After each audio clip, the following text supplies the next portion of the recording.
Olá, pessoal, sejam bem-vindos a mais um episódio do podcast do Psicologando. Eu sou a Daça Almeida e hoje nós vamos falar de um tema não muito comum dentro da universidade, mas que é muito importante porque atravessa também esse espaço acadêmico. Nós vamos falar hoje sobre o luto e os impactos na vida acadêmica. E nós trouxemos como convidada a pedagoga e psicóloga Maiana Okada, né? Ela é especialista em luto, especialista também em psicologia da saúde e hospitalar, é mestre em teoria e pesquisa do comportamento e mãe da Alice e do Lucas. Seja bem-vinda, Maiana. Obrigada pelo convite. Maiana, antes da gente iniciar falando sobre o luto na vida acadêmica, eu queria que você explicasse para a gente o que é o luto, né, na visão da psicologia. Bom, de uma forma bem simples, o luto é um processo em que o indivíduo ele acaba vivenciando quando há uma perda. E essa perda ela pode ser simbólica ou uma perda física, por exemplo, uma pessoa muito querida. O luto, para a gente pensar num processo de luto, a gente tem que pensar em investimento, em vínculo. Se há um vínculo antes da perda, possivelmente sofrerá um processo de luto. Certo. E assim, Maiana, nos estudos atuais, teve alguma modificação com relação às fases do luto?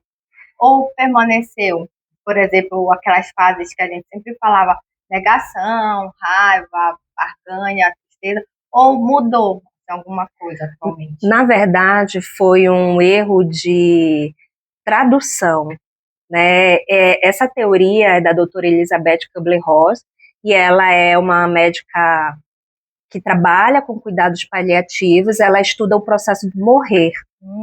Então, nesse estudo dela, que fala do morrer, tem todo um processo vivido nessas etapas, não é? Em que o indivíduo, por fim, ele acaba aceitando que ali o adoecimento dele não haverá uma cura e que ele pode sim morrer, né? Quando a gente fala em luto, a gente já não pensa mais em fase.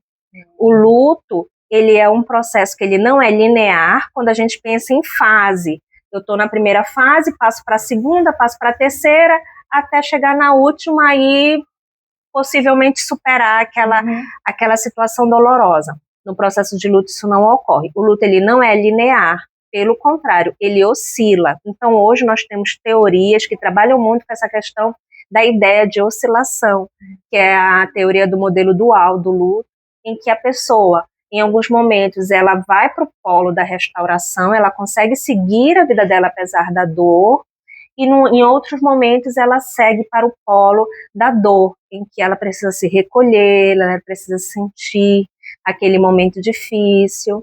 Então, o indivíduo que ele vivencia o luto, ele tem a ideia de que ele está caminhando e em alguns dias ele regride, mas ele não regride, ele sente a necessidade de sentir a dor, de ir para esse polo da dor e se conhecer diante desse processo de perda. Então, o luto ele não tem um prazo de validade, ele depende muito da pessoa e do vínculo. Ele não tem prazo de validade e depende do vínculo, mas o que exatamente depende? Quanto mais intenso for o vínculo com isso que eu perdi, mais tempo eu vou ter para elaborar esse luto, para organizar essa perda internamente. A dor, a dor do luto, do trabalho do enlutado, ela é proporcional à intensidade do vínculo. Então, se eu tenho um relacionamento muito longo, não é de uma hora para outra que eu vou conseguir organizar o que eu perdi. E assim, Maiana, o luto, ele não está relacionado apenas à morte, né, à morte física. Quais são as outras formas de luto que a pessoa pode vivenciar e nem perceber que está vivenciando o luto? Bom, o ciclo de vida, ele tem inúmeros lutos. O nascimento já é um luto, o parto para a mulher já é um luto simbólico, que é a perda da barriga, a perda da gestação, a perda do filho ideal, porque o filho ideal no sentido do filho fantasiado, ela vai começar a conhecer o filho real. É um que chora o tempo todo, é um que tem cólica, Então, ali leva um tempo para a mulher se adaptar a esse novo bebê. A criança, quando ela sai de casa pela primeira vez para ir para a escola, é uma perda simbólica. Namoro é uma perda simbólica para os pais, quando a menina, o menino começa a namorar. Então, ao longo da nossa vida, a gente tem várias perdas simbólicas e nós vivemos rituais durante essas perdas. Exemplo, o ABC, ali na alfabetização, isso é um ritual, é simbólico, é a entrada para o ensino fundamental, é ali a saída da educação infantil, entrada no ensino ali fundamental. Então, um outro ritual, ir para o ensino médio, a saída do ensino médio, a formatura. São vários movimentos em que a gente tem perdas simbólicas, mesmo tendo algo muito bom, que é o fechamento de um ciclo. Mesmo sendo algo bom, é considerado uma perda simbólica, porque vai exigir mudanças e uma nova adaptação daquilo que não existe mais. Entendi. E como o luto costuma afetar os estudantes universitários? Bom, quando esse luto, falando de um luto da perda de um ente querido, pode afetar de diversas formas. Esse indivíduo ele pode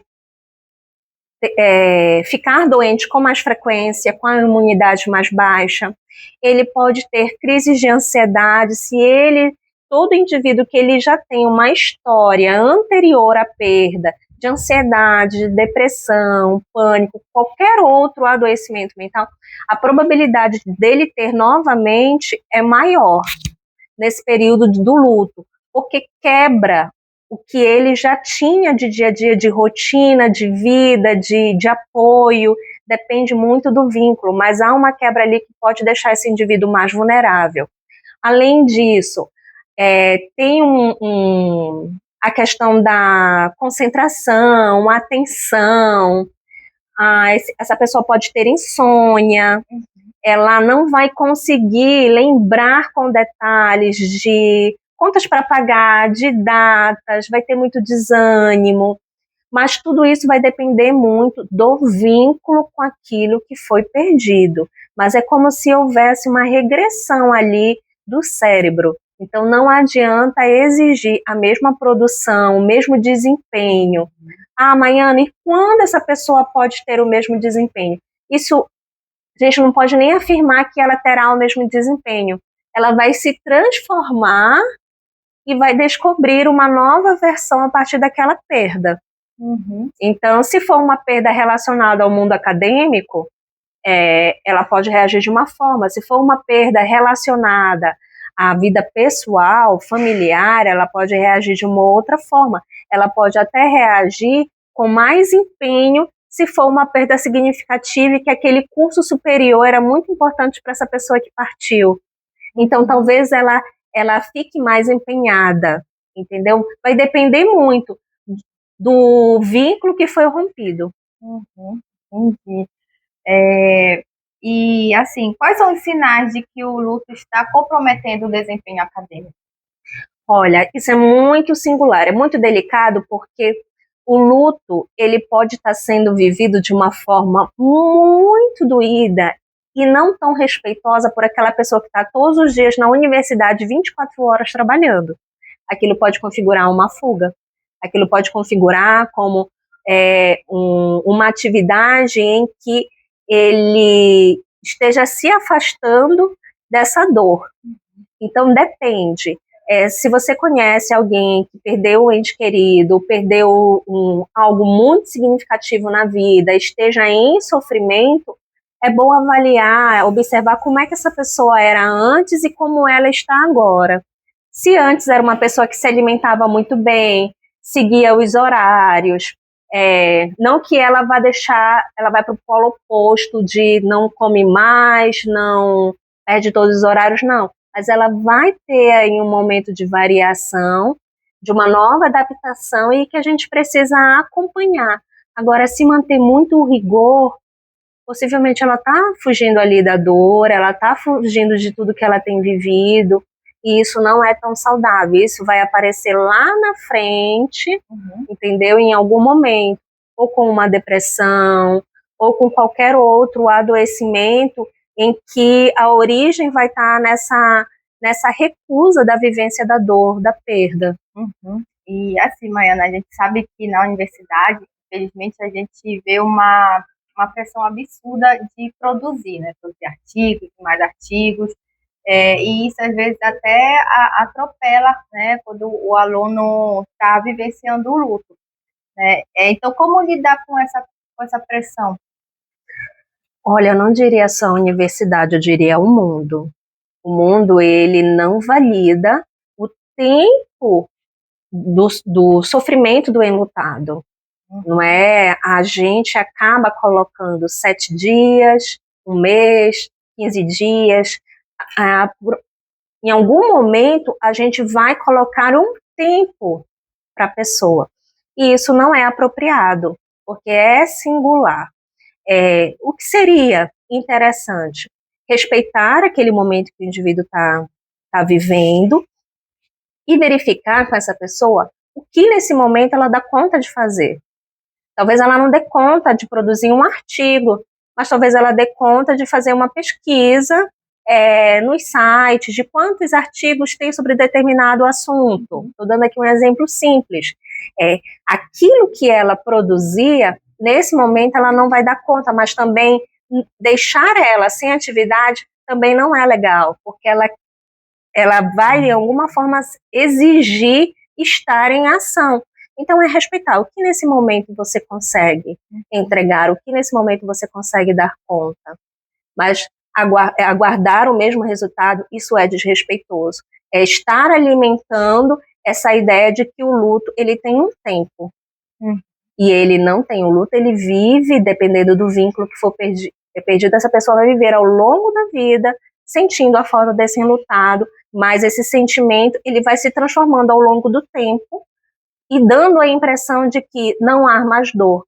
Há dor. O que não há é a mesma pessoa no início da dor. Essa pessoa, ela se transformou ao longo do tempo. E como a falta desse acolhimento institucional pode agravar o sofrimento da pessoa? Essa pessoa, ela pode aumentar todos os sintomas que são esperados para alguns enlutados, como insônia, compulsão alimentar, dependendo da pessoa, ansiedade, depressão, não é? É um assunto tão delicado porque ele não tem algo rígido. Maiana, todo mundo precisa de psicoterapia? Não. Maiana, todo mundo vai ter dificuldade de viver o luto no dia a dia, no trabalho, na universidade? Não. Vai depender da história de vida dessa pessoa com as perdas que ela teve.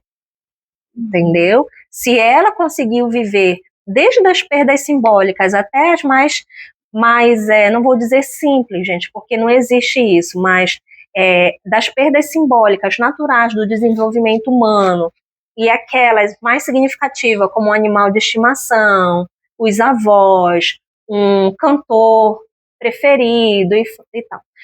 Quanto mais ela vive e abre espaço para viver essas perdas simbólicas e reais ao longo da vida, mais ela vai estar preparada para viver um luto muito significativo no futuro, possivelmente na vida adulta. Algumas crianças, elas são poupadas pela dor, poupadas do sofrimento, e isso é gravíssimo, porque nós não estamos educando essas crianças para a morte, educando para a perda, educando para a frustração. Mesmo. E o que os professores e colegas de turma podem fazer para apoiar, para acolher, né, um colega enlutado? Validar a dor, se mostrar disponível para essa pessoa. Eu estou aqui se você precisar conversar. Evitar frases que não levam a lugar nenhum, que não diminuem o sofrimento, que é Deus quis assim, foi melhor, vai passar, você vai superar, já deu, pare de chorar, é necessário seguir. são frases vazias que não trazem acolhimento. Pelo contrário, elas estão estimulando, incentivando que a pessoa se cale e não fale mais sobre aquele assunto, né? Abrir um diálogo franco sobre a perda é uma forma de dizer, eu quero saber o que você está vivendo, se você tiver vontade de conversar comigo, sabe? É importante, mas pelo fato da morte ser um tabu na nossa cultura, né, ela acaba sendo silenciada. A gente não tolera ver o outro chorando. A gente não tolera e nem dá conta de ver. O que a gente faz? A gente tenta diminuir aquela dor. Não chore, vai passar. A gente quer que aquela pessoa pare de chorar e a gente imagina que fez bem a beça, mas não fez. É verdade. Até a pessoa não dá conta, né, de ver o sofrimento do outro e tenta amenizar. Tenta amenizar. E que tipo de suporte psicológico é mais indicado nesse momento? Olha, nesse momento, a verdade, ela é o ponto de partida. A verdade em que sentido? Às vezes a gente fala que primeiro a pessoa viajou, ou então não, a pessoa está na UTI, mas a pessoa já faleceu. O primeiro ponto é esse, o primeiro ponto. O segundo ponto é dar escolhas. Que sentido dar escolhas? O colega faleceu, gente, vamos fazer um dia de homenagem, pequenos rituais. O que a turma acha? É significativo para vocês? Aí eles vão dizer sim ou não. Era uma pessoa da turma, o colega da turma. Todos, de alguma forma, estão vivendo aquilo. Entendeu? Então, ser muito claro com as informações é importante para o enlutado. O segundo ponto é dar escolhas para esse enlutado. Você quer participar de rituais de despedidas? Você quer realizar rituais de despedida? Os rituais de despedidas, eles podem ser no âmbito privado ou pode ser de uma forma pública. Então, validar, conversar, ter conversas sobre a pessoa que partiu, ela é importante. Além disso, que vai além do professor, qual seria o outro suporte? O encaminhamento, se esse professor perceber que essa pessoa ela está, de alguma forma, não conseguindo manter ali a sua saúde, as necessidades básicas, na verdade, é o suficiente para ela seguir no dia a dia. Exemplo, não está se alimentando bem, não está dormindo bem, a questão da higiene corporal, essa pessoa não está bem, talvez seja interessante encaminhar para um psicólogo, para ela conversar, para que ele com essa pessoa, né, para que ele oriente essa pessoa a construir uma rede de apoio, um suporte nesse momento de dor, nesse período de dor. O enlutado, em alguns momentos, ele não dá conta de tomar banho, e tá tudo bem. Ele não dá conta de escovar os dentes, ele não dá conta de esquentar o almoço pode estar lá, mas ele não tem disposição para isso. Às vezes não tem nem apetite. Então é necessário uma construção de uma rede de apoio para essa pessoa. Tá? Maiana, todo mundo vai fazer psicoterapia? Não. Às vezes é bom participar de uma roda de apoio em que encontre outros enlutados, não é uma psicoterapia, mas é uma roda de apoio, um encontro com outras pessoas enlutadas para dividir a sua experiência, falar como tem sido o dia, a semana, falar da saudade, falar de quem partiu. Isso é importante para organizar esse novo sem essa pessoa tão querida. Certo. E existem algumas estratégias, né, que a psicologia recomenda para lidar nesse momento de luto? Olha, a gente fala muito em protocolo no ambiente de saúde, né? Por exemplo, tem todo um protocolo do luto, no caso, o luto perinatal, quando uma mulher perde o bebê. Só que se a gente pensar num passo a passo, eu vou estar, em algum momento, não validando a dimensão espiritual dessa pessoa, a dimensão social dessa pessoa, a cultura em que ela está inserida, o contexto socioeconômico dela. Então, para a gente poder pensar no luto, a gente tem que entender que indivíduo é esse. tá? Porque eu posso dizer para uma pessoa, não, volte para a igreja faz bem para você, mas para uma outra pessoa pode não fazer sentido nenhum. Então, pensar num protocolo, pensar num passo a passo de orientação, em algum momento pode não ser saudável para o enlutado. O interessante é conhecer a realidade daquela pessoa, avaliar se ela tem uma rede de apoio, avaliar a rotina que ela tinha antes, o vínculo que ela tinha com essa pessoa, para de fato construir ali algo novo com ela. A partir dela, a gente só está acompanhando. É a partir dela. Entendi. Gente, nós estamos já caminhando para o final, né, desse tema que particularmente eu gosto bastante, né? E Maiana, eu quero te agradecer por ter aceitado esse convite. Queria saber se tu gostaria de deixar alguma mensagem, né, final, principalmente para aquelas pessoas que possam estar vivenciando o luto, né, que estão escutando esse podcast. Bom, para essas pessoas, eu começo falando, sinto muito. Ninguém tem ideia da dimensão do que eles estão vivendo, não é? Quanto mais eles validarem esse sentimento, quanto mais eles afirmarem que eles precisam, de alguma forma, falar desse amor, falar dessa partida, mais saudável será esse futuro. Não é? Vamos pensar que um copo se quebrou e eu tenho opções. Ou eu jogo fora os cacos, não é? Ou eu transformo em algo novo. Não tem como jogar fora algo que faz parte da nossa vida. Não tem como. Em algum momento, a gente vai sentir falta daquilo que foi descartado. Então, é necessário viver a dor. E para organizar todos esses cacos, eu preciso viver diariamente essa ausência. Eu preciso buscar essa pessoa de alguma forma e trazê-la para o convívio. Maiana, como? Se ela gostava muito de um suco de maracujá, no dia da saudade, eu preciso beber o suco de maracujá. Se ela gostava muito de comer um brigadeiro, no dia da saudade eu vou comer o brigadeiro. Se ela gostava de uma música, no dia da saudade eu vou dançar, eu vou escutar, eu vou cantar aquela música. A melhor forma de viver o luto é deixar o ente querido vivo dentro da gente, com homenagens, falando com a pessoa diariamente, lembrando, escrevendo, nossa, eu lembrei de você hoje, o céu estava assim. Então, a gente tem o costume de silenciar, mas quanto mais a gente deixa os mortos da nossa história vivos, mais a gente compreende a urgência de viver, porque um dia nós vamos morrer.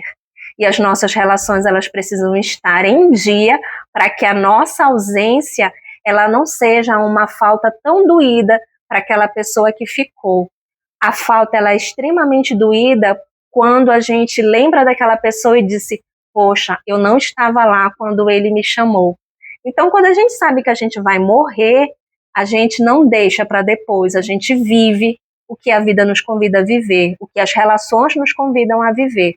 Então, a melhor forma da gente viver bem é mantendo as nossas relações em dia, porque nós vamos morrer. Então, se eu te amo hoje. E aí a gente vai resolvendo as nossas relações e vive melhor. Mais uma vez, muito obrigada, Maiana, por essa conversa tão sensível e tão necessária. Né? Eu acredito que vai acolher muita gente também essa conversa. Então, gente, até o próximo podcast. Se você gostou, compartilha, dá o like, né? E também compartilhe com aquela pessoa que possa estar vivenciando também esse processo de luto. E até mais. Até mais. Tchau.